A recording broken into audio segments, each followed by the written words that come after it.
lately I've got quite a few new subscribers thanks to J0Ames tweeting people to subscribe, and for some unknown reason they listen to him. Hello, new subscribers. Yesterday I went to London for the day with my grandparents. We're gonna go see Hamlet. We went to the half price ticket booth for returns, but there were none. No one wants to return a Hamlet ticket that's got Jude Law. So we went to see Avenue Q instead. I don't really recommend going to see Avenue Q with your grandparents if you've got really old-fashioned grandparents, but luckily mine are quite cool. They're very cool actually. So it wasn't awkward or anything, but it's explicit puppet sex. What more can I say? I just ate that, which is a shame, bearing in mind I was very, very healthy the past 2 days.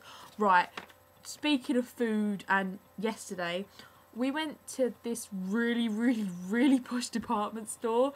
Kind of spent the whole afternoon there actually, and we didn't buy anything because it's for really rich people, but we had dinner there. And it's called The Liberty, and it's just off Carnaby Street. It's majorly posh. Right, this is what I had for dinner. Roasted sea bass on a bed of crushed new potatoes and samphire with a shallot and caper sauce. It was so posh, but it was so nice, because normally when there's something like that, like sea bass and then a load of fussy bits, I'd have just been like, can I have chips instead? And I thought, do you know what, I'll go the whole hog. And I ordered the whole thing together. And I'm one of those people who pick apart everything. I ate it all properly and I didn't deconstruct it, and I didn't make a fool of myself in a posh restaurant, and it made me feel very upper class indeed. I planted my sea monkeys. Planted, that's probably not the right word. And I was going to film it, but then I forgot. This afternoon I noticed that there were 2 hatched, and they're so small. There's like, the tank has got little viewing bubbles with like magnifying bits.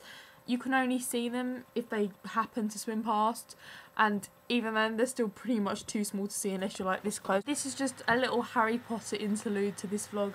I finished this book, and I got this book months ago and I didn't read it straight away, and at 4 o'clock in the morning yesterday I finished it.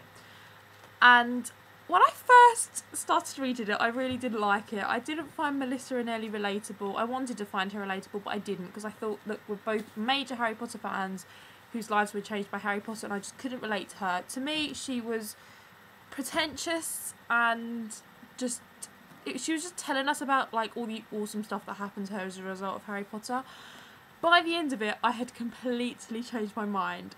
This is something that I said to Gary on MSN last night, and it's gonna sound stupid, but this is how I see it. That at the beginning I couldn't relate to her. At the end, when she's saying about how she felt after the last book came out and like how she felt reading it and stuff, I realised, despite the fact that she and me are totally different, we're all in the same boat. Every single Harry Potter fan is in the same boat, and that boat isn't going anywhere, because J.K. Rowling left us stranded. She left us stranded in a boat in the middle of nowhere, and we're just bobbing around now. We can't go any further because she's not releasing any new books, and the new books were what keeping us going in a direction.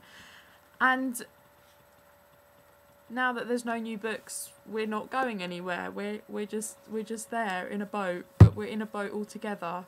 And I think that's a good way of looking at it, because we've still got each other. We've still got the old books in the boat with us. We're just not going anywhere new anymore. And that's probably going to sound really, really, really negative, but it was quite weird for me to think of this, because I had never thought of it like that before, even when the last book came out. But I'm kind of looking at the whole Harry Potter series in a different light now, and that is that it was actually, as much as it was keeping us all together, it was actually moving us forward. And even though it's not moving us forward anymore, it's still kept us all together, and that's what the fandom is, and I think that's really, really, really amazing. I really hope I can meet Melissa and Ellie at some point and tell her this, because she seems like the sort of person who likes talking to other Harry Potter fans. So yeah, that's what I want to do. I want to meet Melissa and tell her to her face what I thought of this book. And overall, I loved it, and I want to read it again, because it's another thing that we can be in the boat with.